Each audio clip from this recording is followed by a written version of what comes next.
Romans 7 verse 12 says, "And so then, the law itself is holy, and the commandment is holy, right, and good. But does this mean that what is good caused my death? By no means. It was sin that did it. By using what is good, sin brought death to me, in order that its true nature as sin might be revealed. And so, by means of the commandment, sin is shown to be even more terribly sinful." Now, my understanding of this text is simple, that there are certain things that might be good that is causing us to sin and is causing the sin to bring death.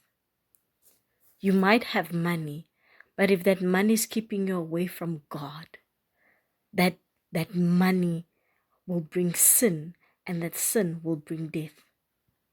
You might have all the beautiful things in your life, but if that beauty is keeping you away from God, it will bring sin, and sin brings death. It is good for a person to have money. It is good for a person to have beautiful things. But if these beautiful things brings you sin that causes death, then what's the point of having it at all? And I think that a lot of us have so many good things in our lives that is causing us to sin.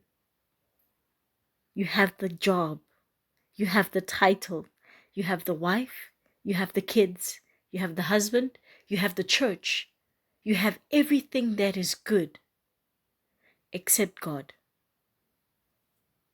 It is good to live a good life, but without God, death will shortly follow after. So be mindful of the good that you have. And God has also warned us about turning things into idols. Be careful what you turn into an idol. Make sure that you are still in right standing with God. Even though you're in a season where things are just going well, things are good, be sure that you're still in right standing with God. And make sure that the good that you have doesn't turn you into an arrogant person that will cause you to sin and bring death upon your life. It is far more terrible to die than it is to live.